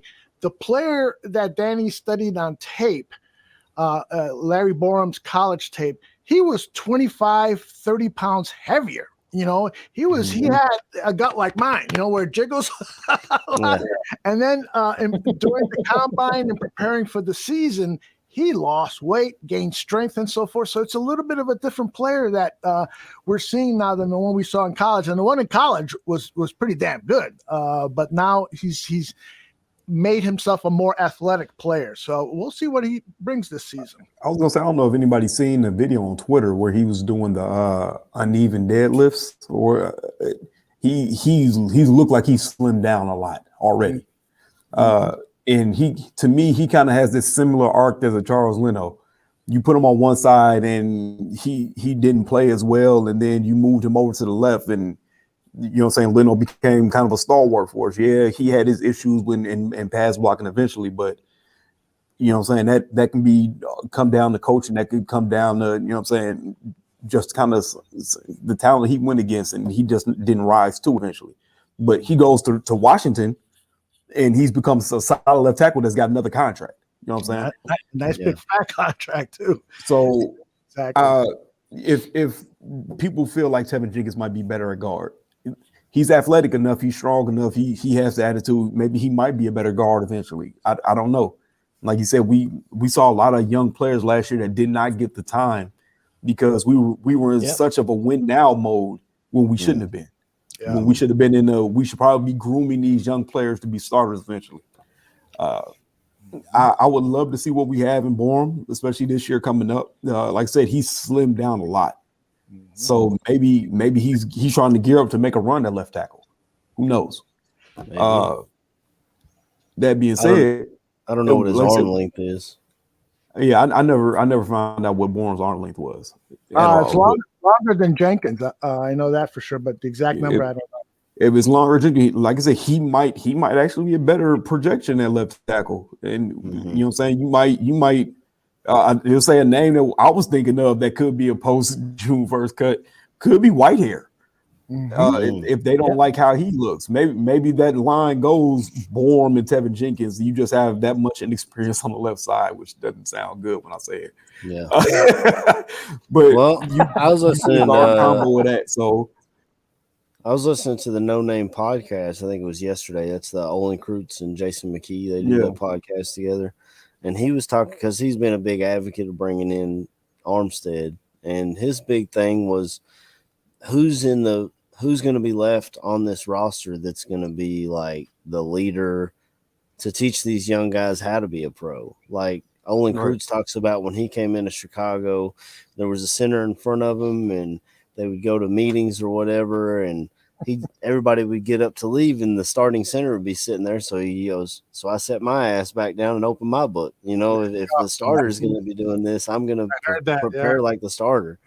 And, that might be something interesting to watch. Maybe that's why Quinn is still on the roster. I was going to say that's possibly why Quinn is still here. So yeah, I forgot what show I was on. Like I said, I'm on so many shows but I think it was Draft on Tap this past Thursday. Is the whole idea of trading Quinn for more draft assets is appealing, but at the same time, if you got to field a decent defense out there, man, you know, if the defense is going to be giving up tons of touchdowns because we're not putting pressure on the quarterback, which we know Quinn can do, and pressure on the quarterback creates sacks and also creates interceptions because the quarterback is throwing the ball quickly and so forth.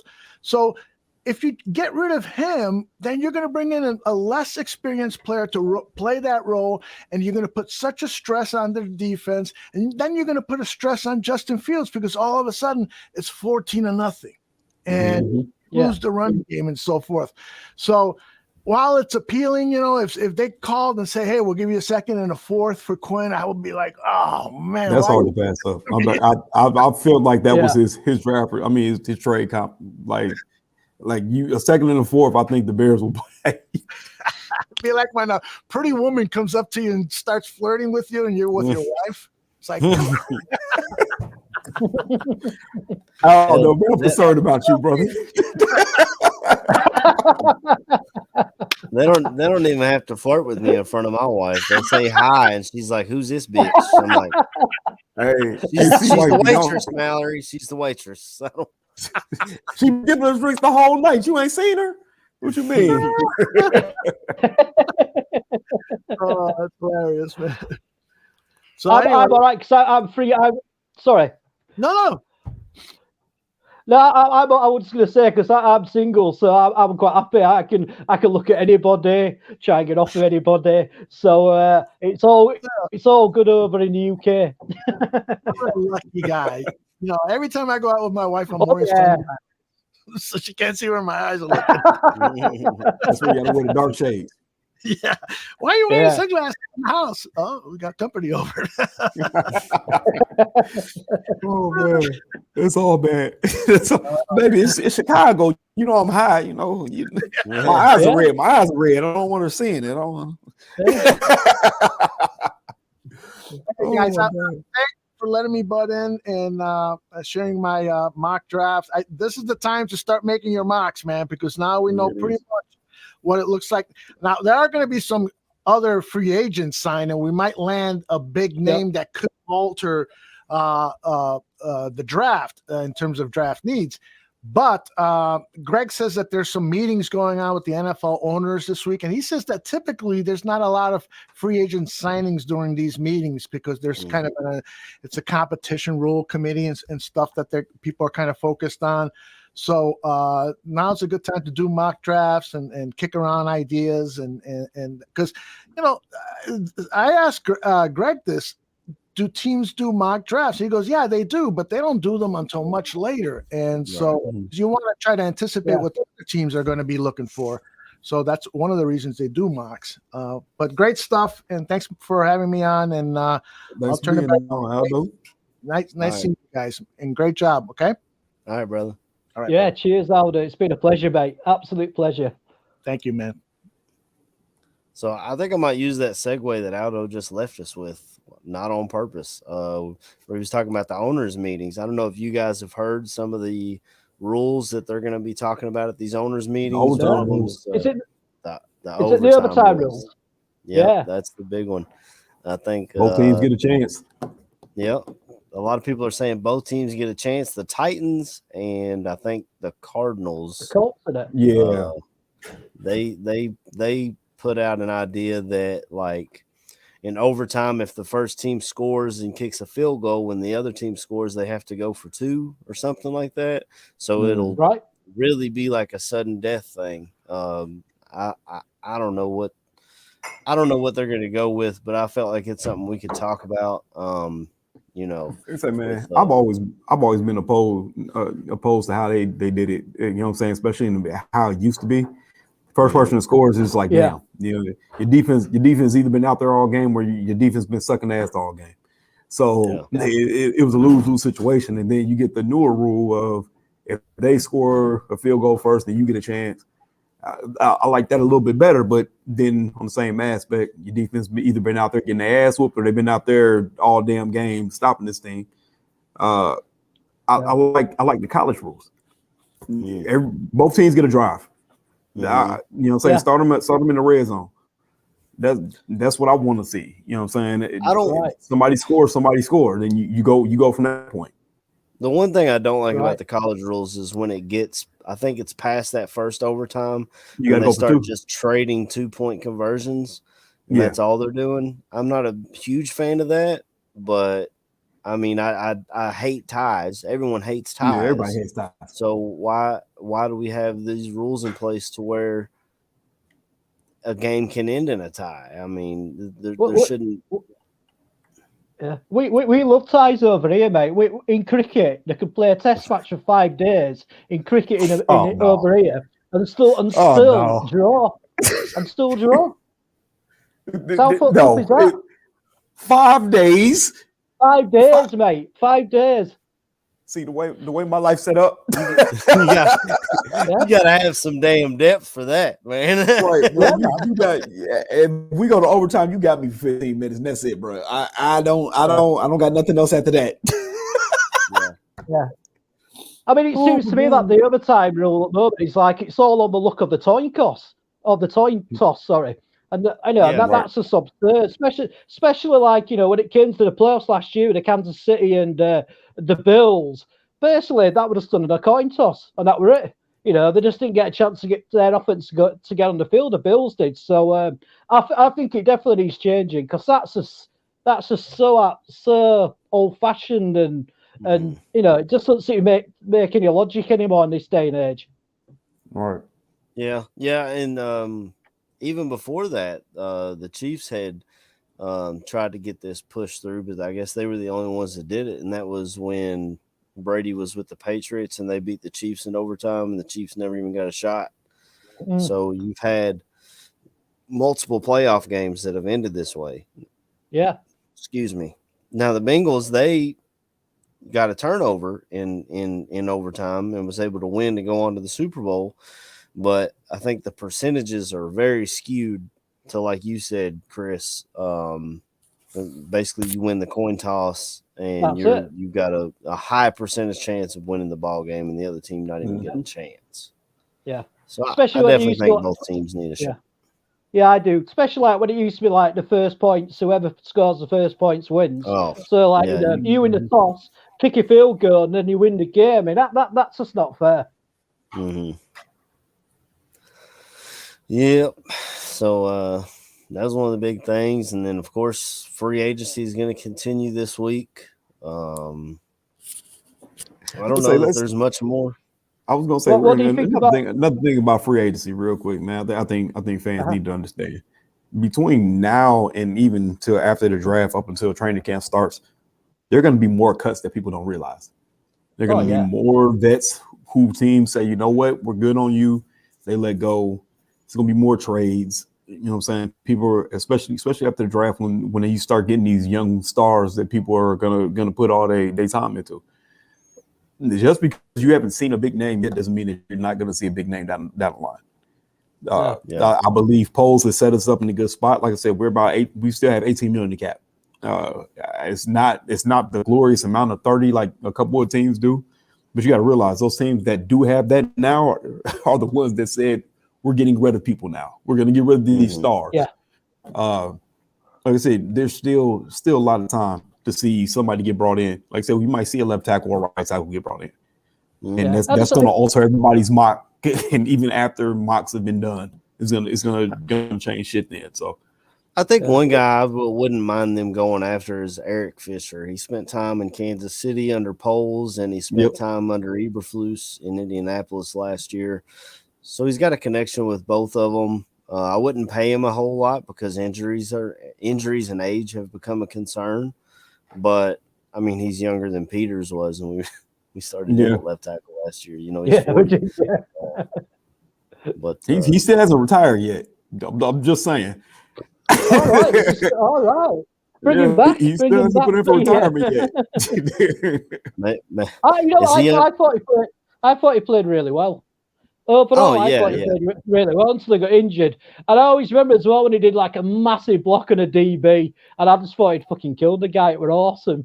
For his agent, like to say he didn't have any training camp or anything, I thought it was amazing for us. But obviously he probably ain't going to come back, but hats off to him to what he did last year. Yeah.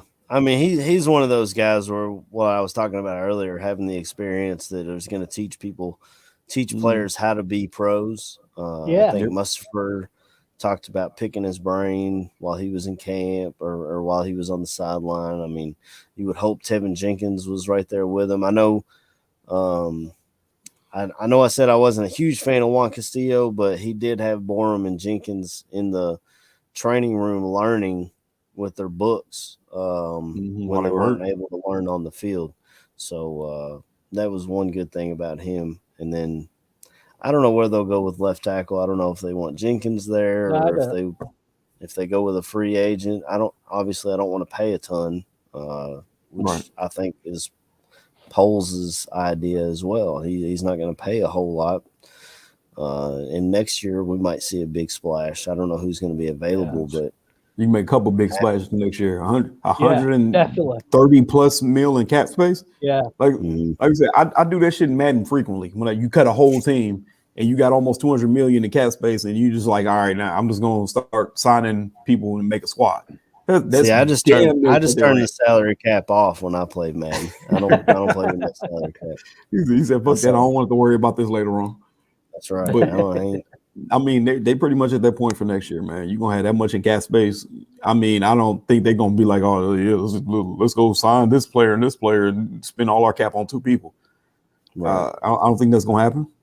I know that you're more likely gonna have to re-sign Roquan, which is gonna be a big cap hit. But at that point, you'll probably be losing someone like Robert Quinn. So what you putting in Robert Quinn is pretty much what you'll be putting in the Roquan, which is overly deserved. Definitely. Like I said, Nick, this year is all about growth. See about what you got this year. See who's going to be the players next year that you're going to keep and who you're going to pay. And then you say, oh, let's go get this star because Justin Fields is a wide receiver away, or maybe a left tackle away, or whatever the hell it is.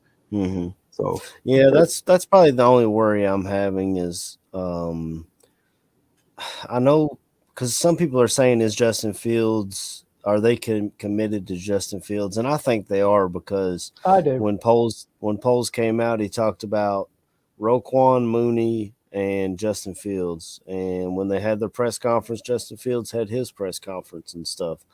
But I do worry if we don't start giving him something that we can evaluate him correctly on about his extension. And we see what these quarterbacks are making now. By the time he's getting an extension, they could be making $60 million. You know what I'm saying? So $230 million guaranteed. That's all I'm saying. Man, that was a damn train wreck up there in Cleveland, brother. Oh my God, I almost ain't gonna get into that. Like I said, I'll talk about that off screen. But like I said, what people have to realize is if a quarterback pans out the way the quarterback's supposed to pan out, that's the entry level now. These Mahomes and Deshaun Watsons of the world, the Kyler Murrays, the Aaron Rodgers, they are throwing almost 20% of the cap at a quarterback. Yeah, and then they lose the wide receiver one because they got so much money. So I don't know. I mean, if it'll it's a double-edged sword, bro. Yeah. I'm not sure how it's going to work out. If it'll adjust and some people will take less money, or I mean, but you Tom Brady. Sorry, AC, but you got to think as well, the cap's going to be bigger as well next year because of the new TV deal. So there's going to be more money anyway. So hopefully they'll raise the caps. It should be as bad. I mean, we should be doing really well next year with our cap anyway. So with that extra bit as well, like KB said, next year, man, we should be getting some really good, decent quality signings. I mean, I'm excited for the draft, though. It's about a month away, and I'm excited to see where they go. If they make some moves, I feel like Poles wants more picks, so he definitely does, bro. I think we might be trading down. I don't know about it. I don't think we're going to be there at 39. Like I said, I do believe that's going to be the trade down spot. He'll probably try to aim for a fourth, because I believe we're missing a fourth.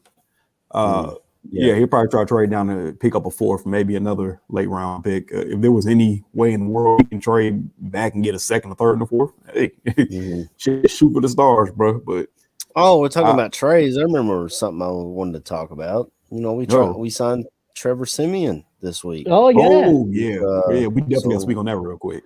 So we got a backup quarterback. Yeah, backup quarterback, 2-year contract. I don't think we paid him crazy amount. I think it was like $4 million or something. Yeah, it's only $4 million. That's right. So and something I haven't heard a lot of people talk about is Siemian has a little bit of athleticism as opposed to Foles, who's just a statue back there. So if he has to play in a pinch, you don't have to change your entire offense depending on the different quarterback. And also this makes Foles, you have the ability to trade him. And I would take a 7th round pick for him at this point. Bro, I'd take a bag of half-eaten Lay's potato chips, no flavor, the salted kind. You feel me? Hey, as long as you get Foles' ass up out of here, bro. To me, still to this day, that's the 4th rounder we're missing is Foles. Like, slap the shit out of Pace. Yeah. I think this fourth rounder is the one that we traded up to get Tevin last year. I think they traded second and fourth to move Man, up. still slap the shit out of Pace, bro. Right. I don't care. You don't trade. Nagy was like, "Hey, go get me a quarterback. I can't work with this guy." And they go get him a quarterback, and hey, I can't work with this guy either. Can you get me? go sign Andy Dalton. Yeah. Oh my God, no, my head hurts from that shit. But I mean, if this is the fourth that we traded for Tevin Jenkins, all right, cool. That's whatever. It's fine. Yeah. But dog, slap shot of Pace because he put that man on this team. and this is the fit for me because he won a Super Bowl with Peterson, and Peterson is now the head coach in Jacksonville. You got Trevor Lawrence and who the fuck knows? I was gonna say I seen the rumor on Twitter from the NFL rumors account, which is up and down. Sometimes they're kind of right, and sometimes it's just like what the fuck are y'all talking about?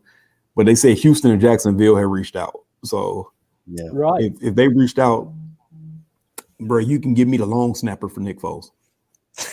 No, we got a long snapper. But that's another thing. You don't got to keep him. You just saying shit. Another thing about Simeon is he's a holder in the kicking game. So we lost Pat O'Donnell to the Packers, but Simeon has that in his bag, being able to hold for the field goals. So you don't have to force a punter in there. And that also, to me, when I was coming up, I always remember that was a backup quarterback's job. Yeah, same here, AC. It used to be always been a quarterback, didn't it? Yeah. When you ran a fake, you had a quarterback that could throw instead of trying to force your punter to throw. So I don't know. That's some. I'd feel bad getting out of here without touching on, the Foles trade rumors and why I think Simeon's a good fit. And obviously, we didn't overpay for the guy. So those are three good things about our new back. Plus, he's from Northwestern. He's from Chicago. Yeah, I was gonna say he's from Chicago, which is a good thing. Yeah, and another good thing is he's had starter experience. I don't want to sit here and wax poetic about the dude, but he started over and went in Denver for a while, and then like I said, he got to sit behind Winston, I guess, but he was coached by Sean Payton, which is to me is another good thing. Yeah. Now I feel a lot better with him coming off the bench than I do about Foles or even Andy Dalton, who I just kind of got to the point where I felt like he's kind of over the mountain. You know what I'm saying? He was on the downslope of his career. Trevor Simeon's still in that plateau area where it's like, okay, this dude can start a game or two if Fields got hurt. Right. And I can come in and I can still talk shit to somebody and say, yeah, the motherfucker threw for 300 yards against so last year. But with that being said, if Foles is off this damn team anyway, that's a dub. You just get the money up out of here. Yeah. So how much would the loser if they just cut Foles? How much would the lose on? We would hit. I think they said this year if we cut him, it'll save like $2 or $3 million against the cap. If he's traded, it's $8 million. Right. It's a big difference. So you got a difference between $5 million. That's hell. Yeah. A player who I would love to see them bring in. I was gonna say we hark back to that is Rodney Harrison. Rodney Harrison from Cleveland. He's a young safety, 25. Hell, go pay that man a couple $1 million and bring him in to be the starting safety. But that's the difference between grabbing somebody like Rodney Harrison or grabbing some, a Henry Black that played for Green Bay. You know what I'm saying? Yeah. That's somebody who's you don't know of, but the kid's been a backup somewhere. But that's the difference, man. It'll be interesting to see if they bring in a safety before the draft or if they either keep it as a hole in the draft and draft somebody late. I mean, they grabbed Adrian Amos in the 5th round and he was fine. Or if they wait till after the draft, those post-draft cuts, see who's on, the chopping block then. And the longer you wait, the lower their prices go. Typically, so a guy like Landon Collins or Matthew, one of those guys. Peppers. I was gonna say shit. One of my favorite players. Period. Jabril. Right. Yeah. And the longer they sit out there, the lower their prices get. Keanu Neal's a guy that I like. That he signed a 1-year, $4 million deal last year in. I think Neil Dallas? re-signed with Dallas though. I think he did re-sign with him, but he told him he was coming back as strictly a strong safety. Yeah, I mean, I think he's a good fit there, and he's not gonna cost you a lot. Bear Truth was talking about Keanu Neal, so I don't know if he's still out there or if he's been re-signed. I'm not sure, but the longer we wait, the cheaper he is. If you can get a starting strong safety for a 1-year deal for $4 million, and then if they play well, you've got cap space next year to do whatever you want with them. We talked about, I think they got $140 million for next year already, plus an extra 6th-round draft pick, and you'll have your 1st-round pick back. I think it might be a tough year this year, but I think we'll be picking in the top 10 next year, and we'll be able to build for the future. Yeah, Keanu Neal did re-sign with Dallas. It's a 1-year contract. Yeah, I kind of agree with Fochizi here. I mean, Roquan, the longer we wait on him, the higher his price is going to go. Hell, it's fans talking about trading him for DK Metcalf. It's like, what? Fans, that's so stupid. So you would trade Roquan for DK and then have to re-sign DK because he's in his last year as well. Yeah, so I said that was my argument on that. Saving money or nothing. I said, bro, so you telling me you gonna trade a player who you more than likely have to pay close to $100 million because he's that good of a linebacker, but you want to trade him for DK Metcalf and pay DK, who's going to be looking to be paid as one of the highest wide receivers in the league. So you're paying over $100 million to $120 million. Yeah, I mean, like I said, this draft is stacked with wide receivers. It's not stacked with linebackers. So there are a couple linebackers that I like. I like Chad Muma out of Wyoming. I like Troy Anderson out of I think he ain't no Quan. State. He's not Quan. But he ain't no Quan, right? Yeah. But I'm saying there are linebackers that I like in this draft. So that'll be another thing to look for. We'll see how much say Eberflus has in some of these draft picks or I kind of expected with Ian Cunningham and Ryan Poles, I kind of expected them to really tackle offensive line. And I know they tried to get Brian Allen out of LA. But I like Bates. I didn't know him. I had to look him up. The only thing I know about him is he's a 68 on Madden. So I don't know. Is that an upgrade or it's Madden, so they don't know how to grade their offensive line anyway. I was gonna say I watched a few breakdowns on him. When I say I feel like he's an upgrade, the kid he's a big solid lineman. No bullshit about him. He's hard nosed. In the 4 games he started, to me, the 2 biggest ones are he started in playoff games and he didn't allow pressure, didn't allow a sack. That's big. I don't care if it's 4 games or not, dude. That's still big because you can take a 4-game sample when shit. Apparently, Tevin Jenkins is a bust because he played in 1 game. Right. Bates they wanted to keep Bates. I think Roger Saffold being cut and them being in win now mode, they decided, hey, let's go with him because he's a sure thing. We're not gonna just put money into him and expect him to be something. We know what Roger Saffold is. So the Bills did want to keep this kid. They just didn't have the money to do it. Right. So, and not only that, but as soon as he was let go, the Vikings came calling, the Patriots came calling, which is another big one. If the Patriots come calling, it's not a joke. And he chose to come to Chicago. I think Ian Cunningham did have a lot to do with that because Ian Cunningham was the one who gave him his start over in Philly. Right. And I believe it was out of his hands to let him go. He's going to be a solid piece in the middle. I'm not going to say he's a superstar. I don't think Lucas Patrick is a superstar, but to me, you don't need superstars. You need people who are angry, who want to block him. Yeah. So Olivia Carter here is talking about that, playing angry. I think that's a big thing that we're going to be going for the future of our offensive line. And he has an AC beard. Oh, well. That's always a positive, Thanks.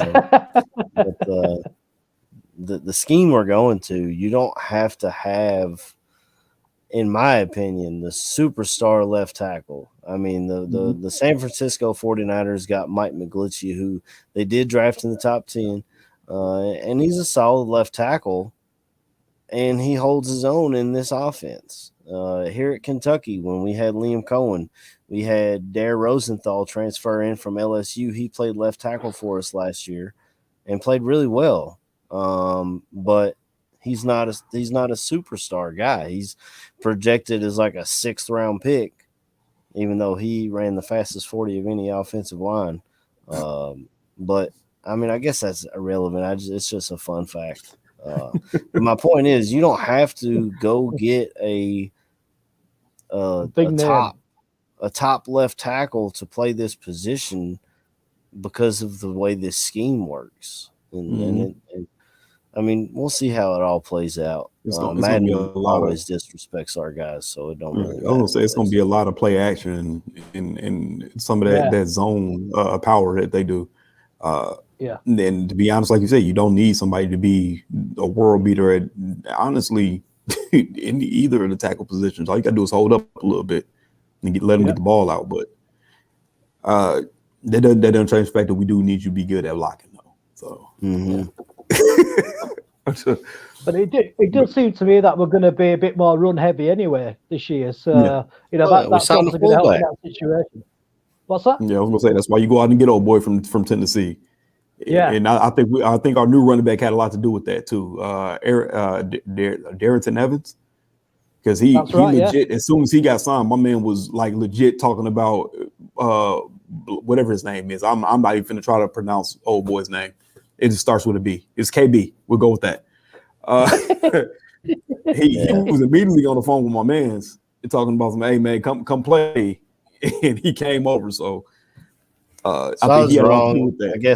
I guess the Niners got Trent Williams. I was wrong about that, but I know they drafted Trent Williams. They got him on the right side. Yeah, my boy plays right. Oh, okay. So that's why I was confused. Yeah, shit, he got hurt last year. They was talking about not paying him. I mean, you draft an offensive tackle in the top 10. I would expect he would be on the left side, but I mean, I guess I'm an idiot. I don't know. My bad about that. You always do sound like you know what you're on about, AC. If you say it with confidence, if you say it loud enough, I didn't know. You did wrong, but you say it with confidence. Nah. Oh God. But yeah, man. What else we got, AC? I think I'm ready to close this thing up. If you guys don't have anything else, I mean, like I said, we don't have a script on here, so I just kind of, if it pops in my head, it falls out of my mouth, and we go with it. AC, man, it's your world, baby. I'm a squirrel looking for a nut, man. I gotta get ready for this birthday party anyway. My wife just texted me. They said that they're going to breakfast with her sister and her sister's boyfriend. I was like, well, okay. She said, get off the stream and let's do this. That was like half an hour ago, so hopefully. Well, all right. So a long day of quietness. It might be, man. I don't know. We'll see. So Chris, if you want to do some shout outs or anything, go right ahead. We'll close this thing out. Yeah, shout out is first. It's Mother's Day over in England, so shout out to my mum. Also, but the main shout out is obviously to you guys again, and also Aldo coming on. I've been wanting to talk to Aldo for so long, and it was such a joy talking to him.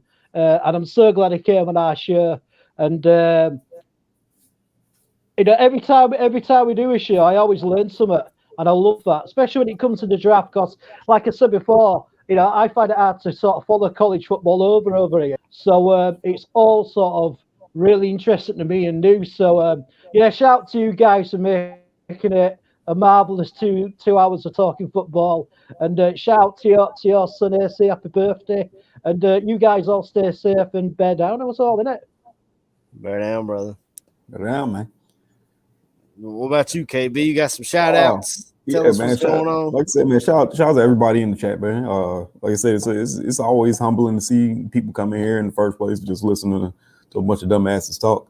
Shout out to everybody I follow on Twitter because you know what I'm saying, a lot of the things that I've been able to talk about and a lot of things that I know of have been because I interact with so many people on Twitter about some of these players. So shout out to y'all too, man. Shout out to Aldo coming on the show, showing us a little love, gracing us with his presence, man. That's what's up. You know what I'm saying? Getting the Godfather on the jump off with us. And I think one of the biggest shout outs to our boy Badge. Like I said, it sucks seeing you go, man. Like you said, it's not a farewell, it's just to see you later. Mm-hmm. So you know what I'm saying? Eventually, maybe when we're a better team, he comes back. he gonna retire like Tom Brady. Who knows? Like I say, you'd have meant a lot to our podcast, man. You'd have meant a lot to the network in general and us as friends. So we appreciate you and love you for that, man.